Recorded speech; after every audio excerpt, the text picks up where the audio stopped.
Hai, assalamualaikum warahmatullahi wabarakatuh. Jumpa lagi dengan saya Riza. Di sini saya akan membahas mengenai soal post-tes Pancasila. Seperti biasa ada 10 soal di sini, dimulai dari soal nomor 1. Nomor 1, panjang ya. Nah, ingat kalau soalnya panjang, caranya adalah kita baca soalnya terlebih dahulu yang dekat dengan ABC. Nilai dasar, titik-titik. Oh, yang ditanya nilai dasar. Sekarang baru kita baca dari awal. Masyarakat di desa Sukamakan biasanya menyelesaikan permasalahannya dengan cara musyawarah. Mereka meminta masukan-masukan dari berbagai tokoh masyarakat agar pihak-pihak yang terkait permasalahan dengan ikhlas dan penuh tanggung jawab menerima hasil dari penyelesaian masalah. Berdasarkan hal tersebut, warga desa Sukamakan telah mengamalkan nilai Pancasila, terutama nilai dasar. Seperti kita ketahui, nilai dasar ada 5. Kalau sila pertama namanya ketuhanan yang Maha Esa, berarti nilai dasar pertama ketuhanan. Kalau sila ketiga persatuan Indonesia, berarti nilai dasar ketiga persatuan. Terus kelima, keadilan sosial bagi seluruh rakyat Indonesia, berarti nilai dasar kelima keadilan. Gitu. Jadi intinya kata depan dari Pancasila itu merupakan nilai dasar, karena nilai ada 3, dasar, instrumental, dan praksis. Pilihan gandanya A. Ketuhanan, B. Kemanusiaan, C. Persatuan, D. Kerakyatan, atau E. Keadilan. Kita bisa lihat di sini kata kuncinya adalah menyelesaikan masalah dengan cara musyawarah. Kalau musyawarah itu berarti sila keempat, permusyawaratan perwakilan. Berarti jawabannya adalah yang D. Kerakyatan, sila keempat. Oke, kita ke soal nomor 2. Di sini ada soal, yaitu masyarakat Indonesia yang memiliki ratusan juta penduduk dan potensi alam yang indah dapat dimanfaatkan oleh pemerintah untuk mendatangkan para wisatawan asing maupun domestik ke tanah air Indonesia. Dengan dimanfaatkannya berbagai potensi alam yang dimiliki oleh bangsa Indonesia oleh pemerintah, itu bisa mendatangkan wisatawan adalah sebuah pengamalan Pancasila yang berasaskan A. Ketuhanan yang Maha Esa, B.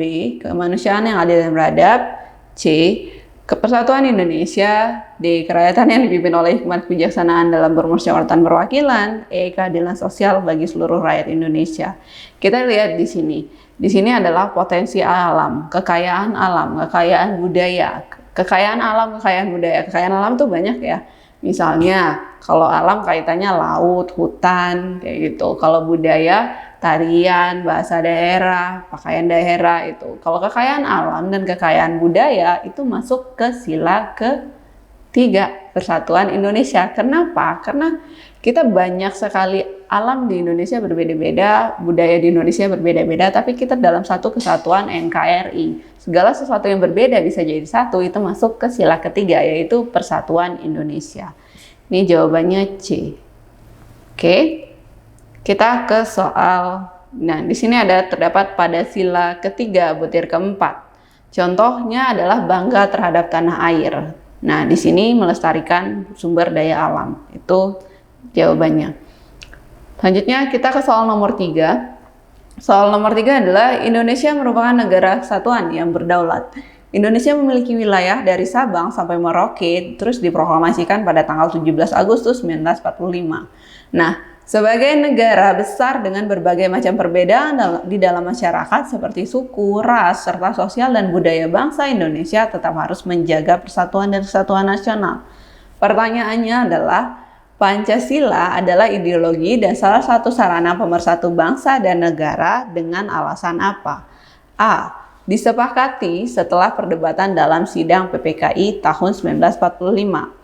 Pancasila itu sahnya emang ketika sidang PPKI, tapi disepakatinya di sidang BPUPKI, yaitu sidang pertama BPUPKI pada tanggal 29 Mei 1945 sampai dengan 1 Juni 1945. Disahkannya tanggal 18 Agustus 45 ketika pembukaan Undang-Undang Dasar dan Undang-Undang Dasar sah disahkan oleh PPKI, berikut Pancasila juga sah karena Pancasila yang resmi itu hanya ada di pembukaan Undang-Undang Dasar 45 alinea keempat. Berarti kalau kamu jawab A itu salah.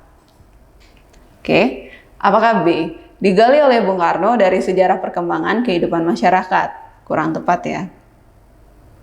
Kan pemersatu bangsa dan negara. Sedangkan yang merumuskan dasar negara bukan hanya Bung Karno, ada Muhammad Yamin, ada Mr. Supomo, dan yang ketiga baru Insinyur Soekarno.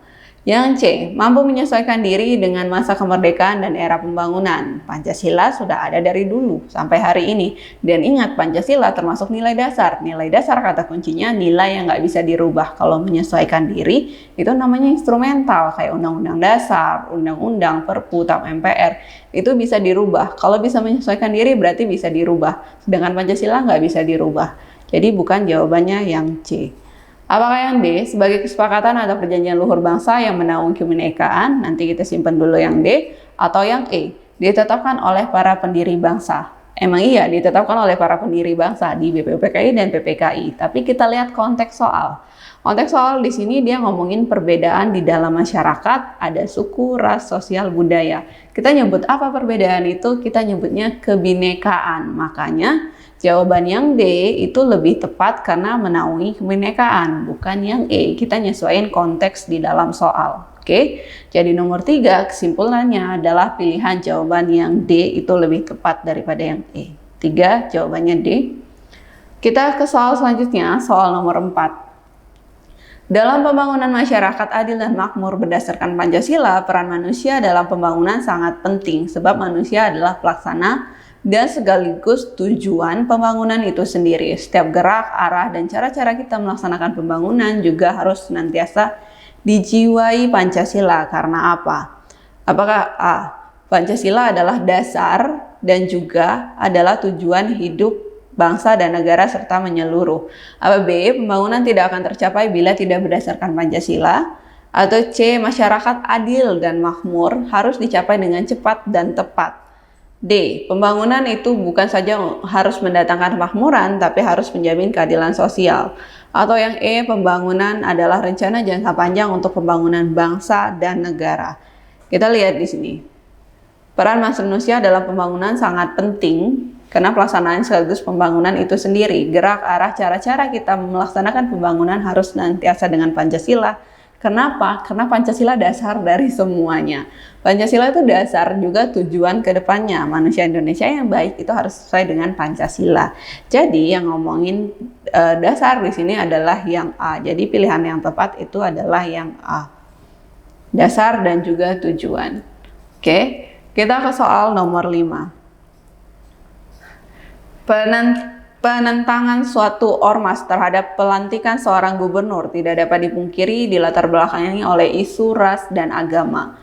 Tampak ada upaya penggiringan opini bahwa minoritas etnis dan agama tidak berhak memimpin wilayah Indonesia. Tentu ini bertentangan dengan Sumpah Pemuda. Putra-putri Indonesia, pendiri Republik Indonesia, menyadari bahwa kemerdekaan dapat diraih dengan perjuangan dengan persatuan Indonesia. Selain bertentangan dengan Sumpah Pemuda, kondisi tersebut merupakan penyimpangan nilai Pancasila, yaitu sila keberapa? A, persatuan Indonesia. B, keadilan sosial bagi seluruh rakyat Indonesia. C, kemanusiaan yang adil beradab atau sila kedua, ketuhanan yang Maha Esa atau kerakyatan yang dipimpin oleh hikmah kebijaksanaan dalam permusyawaratan perwakilan. Penentangan suatu ormas. Ormas menentang gubernur. Kenapa? Karena dia minoritas etnis dan juga agama. Ini bertentangan sama Sumpah Pemuda. Kita ngomongin apa? Ngomongin nasionalisme di sini, cinta negara. Ingat, kalau nasionalisme maksudnya sila keberapa? Maksudnya sila ketiga. Jadi sila ketiga bunyinya Persatuan Indonesia. Jadi nomor 5 jawabannya adalah yang A, Persatuan Indonesia. Kita ke soal berikutnya, soal nomor 6. Berikut ini yang tidak termasuk ciri-ciri masyarakat yang berideologi sosialis. Sosialis adalah apa? Yang berideologi sosialis itu tandanya ada kerjasama antara pemerintah dan juga masyarakatnya untuk mencapai kesejahteraan bersama. Apakah A, masyarakat tanpa kelas dan negara? Jawabannya ini ciri sosialis apa bukan? Jawabannya iya. Tidak dibeda-bedakan kelas masyarakat di negara yang berideologi sosialis. Apakah B, seluruh data kehidupan ditentukan dan diatur oleh penguasa? Jawabannya iya, meskipun ada kerjasama antara pemerintahan dan masyarakat, tapi di sini dalam kuasa pemerintahan, itu sosialis. Apakah C, pemerintahan bersifat diktator proletariat? Jawabannya iya, mengatur. Maksudnya di situ diktator adalah mengatur. Apakah C, arah hidup warga ditentukan oleh negara? Jawabannya ya, kan yang atur negara, berarti negaranya menentukan arah hidup warganya. Tinggal satu nih, tiadanya intervensi, tidak ada aturan atau tidak adanya intervensi dari pemerintah terhadap warganya. Ini bertentangan dengan ini dan ini, berarti jawabannya adalah yang E.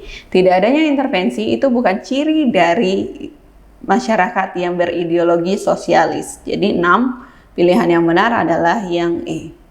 Kita ke soal nomor 7. Kedudukan Pancasila sebagai dasar negara dapat dirinci sebagai berikut, kecuali.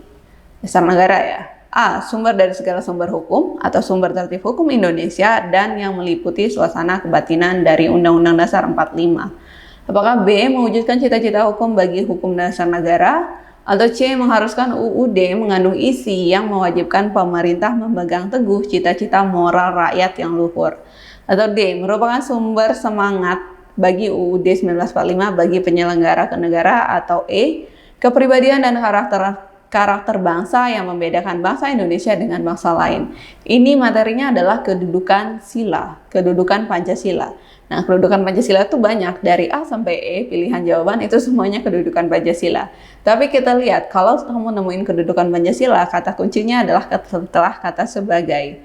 Kedudukan Pancasila sebagai dasar negara dapat diperinci sebagai berikut, kecuali. Dasar negara berarti dasar yang mengatur negara. Apapun aturan yang di Indonesia itu harus bersumber dari Pancasila, nggak boleh nentang terhadap Pancasila. Kalau ada yang tidak sesuai dengan Pancasila, misalnya satu organisasi tidak sesuai dengan Pancasila, pasti organisasi tersebut dibubarkan. Itu maksudnya dasar dari semua aturan yang ada di negara. Sekarang kita lihat di A, sumber dari segala sumber hukum. Ngomongin dasar negara nggak? Ngomongin, karena dasar negara kan dasar hukum. Nah, berarti yang A benar. B. Mewujudkan cita-cita hukum bagi hukum dasar. Ngomongin, karena hubungannya sama hukum kalau dasar negara. C. Mengharuskan undang-undang dasar mengandung isi dan mewajibkan pemerintah, dan seterusnya. Kalau ngomongin undang-undang dasar, itu pasti ngomongin hukum. Kalau yang D juga ngomongin undang-undang dasar. Berarti yang bukan, karena dia minta kecuali, itu yang E. Kepribadian dan karakter bangsa yang membedakan bangsa Indonesia dengan bangsa lain itu kedudukan sila sebagai jiwa dan kepribadian bangsa. Jadi bukan dasar negara. Jadi nomor 7 jawaban yang tepat itu yang E. Kita ke soal nomor 8. Paham integralistik yang terkandung dalam Pancasila meletakkan azas kebersamaan hidup, menambahkan keselarasan dalam hubungan baik antar individu maupun masyarakat. Bila diperinci, paham negara integralistik memiliki pandangan sebagai berikut, kecuali apa? Maksudnya di sini integralistik satu kesatuan gitu, kebersamaan hidup, menambahkan keselarasan. Apakah A? Dia kan di sini minta kecuali. Apakah A? Negara menganggap kepentingan seseorang sebagai pusat, atau B. Negara tidak memihak kepada suatu golongan atau perseorangan. Maksudnya di sini sama. Iya ya, paham integralistik itu tidak memihak pada suatu golongan, semuanya sama, atau apalagi perseorangan. Atau C. Negara tidak hanya menjamin kepentingan seseorang atau golongan tertentu saja, tapi mayoritas atau seluruh. Atau D. Negara menjamin keselamatan hidup bangsa seluruh sebagai suatu kesatuan. Jawabannya juga iya, itu adalah ciri dari integralistik. Atau yang E, negara menjamin kepentingan masyarakat seluruhnya sebagai satu kesatuan. Iya, jadi kalau kecualinya itu pilihan yang benar itu yang A. Kenapa yang A? Kalau negara menganggap kepentingan seseorang sebagai pusat, itu bukan integralistik, itu fasisme. Jadi satu orang sebagai berkuasa mutlak, atau negara menganggapnya dia sebagai pusat apapun yang terjadi di dalam negara tersebut. Itu namanya paham fasisme, bukan paham integralistik. Jadi 8 jawaban yang benar itu yang A. Nomor 9, ideologi secara umum adalah suatu kumpulan gagasan, ide, keyakinan, serta kepercayaan yang bersifat sistematis yang mengarahkan tingkah laku seseorang dalam berbagai bidang kehidupan. Sebagai ideologi, Pancasila termasuk ke dalam ideologi terbuka. Karena apa? Apakah A. Penguasa bertanggung jawab pada masyarakat sebagai pengembang amanah rakyat, atau B. Ideologi, nilai-nilai dan cita-cita dihasilkan dari pemikiran individu atau kelompok yang berkuasa dan masyarakat berkorban demi ideologinya. Atau yang C, menolak reformasi, atau D, totaliter, atau E, masyarakat harus taat kepada ideologi elit penguasa. Di sini yang ditanya adalah ideologi terbuka. Ideologi terbuka itu contohnya kalau manusia, ideologi ada dua ya, terbuka dan Pancasila ada dua, terbuka dan tertutup. Kamu kalau pusing ibaratkan manusia terbuka itu seperti apa? Bisa menyesuaikan diri, terus tidak susah misalnya menerima budaya dari luar dan lain-lain. Itu ideologi terbuka. Tapi di sini ibaratkan adalah negara.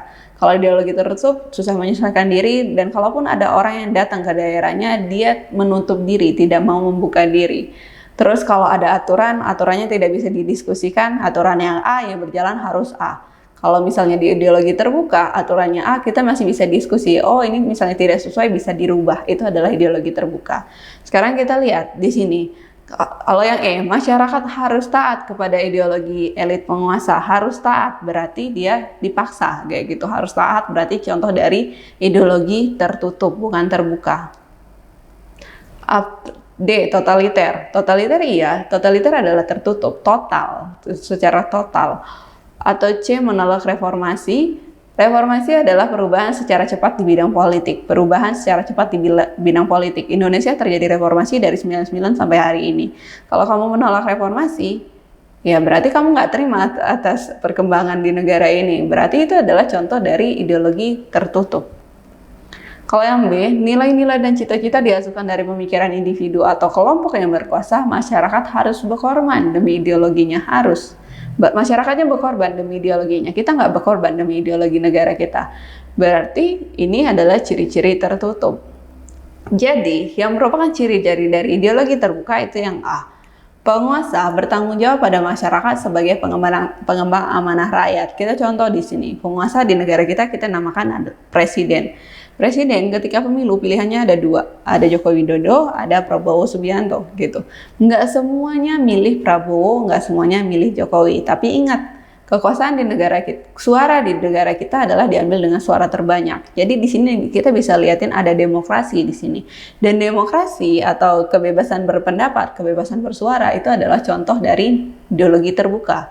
Dan penguasa di negara kita yang milih rakyat, makanya jawabannya A. A itu merupakan ciri-ciri dari ideologi terbuka. Kita ke soal terakhir. Soal terakhir di sini ditanya tentang pengamalan Pancasila. Oke, di awal nomor 10, politik dinasti yang terjadi di beberapa daerah di Indonesia merupakan salah satu contoh kondisi yang sangat bertentangan dengan nilai-nilai Pancasila dan harus dihilangkan. Hal ini merupakan salah satu cara untuk memberi kesempatan kepada seluruh warga negara Indonesia yang lain agar menumbuhkan jiwa patriotisme di ranah politik. Secara keseluruhan, masyarakat Indonesia memiliki hak dan kewajiban yang sama dalam arena politik praktis di Indonesia. Hal di atas merupakan pelanggaran Pancasila terutama dalam sila apa? A. Ketuhanan yang Maha Esa. B. Kemanusiaan yang adil dan beradab. C. Persatuan Indonesia. D. Kerakyatan yang dipimpin oleh hikmat kebijaksanaan dalam permusyawaratan perwakilan. Atau E. Keadilan sosial bagi seluruh rakyat Indonesia. Di sini politik dinasti. Dinasti itu maksudnya politik keturunan. Misalnya ibunya gubernur, tiba-tiba anaknya nyalon bupati, nanti misalnya sepupunya jadi sekda. Nah, itu politik dinasti. Nah, contoh pemilihan gubernur. Pemilihan gubernur di Indonesia kita nyebutnya pilkada, pemilihan kepala daerah. Pemilihan kepala daerah misalnya ada 4 orang yang jadi calon, yang kepilih atau yang menjadi gubernur adalah satu pasangan yang mendapat suara terbanyak. Nah, kalau ngomongin suara di sini itu berarti sila keempat, permusyawaratan perwakilan. Ingat, meskipun bunyinya permusyawaratan perwakilan, gak cuma musyawarah di sila keempat. Segala keputusan diambil dengan suara terbanyak. Kita punya voting, kita punya misalnya pengambilan suara biasa, voting, sidang, rapat, terus kita punya pilkada, kita punya pemilu. Intinya apapun di Indonesia kalau diambil dengan suara terbanyak atau suara bersama, itu merupakan pengamalan sila keempat. Jadi nomor 10 jawabannya adalah yang tepat yang D. Kerakyatan yang dipimpin oleh hikmat kebijaksanaan dalam permusyawaratan perwakilan. Sudah? Sekian soal untuk postes Pancasila hari ini. Semoga bermanfaat bersama Praja Edukasi Satria Muda Nusantara. Wassalamualaikum warahmatullahi wabarakatuh.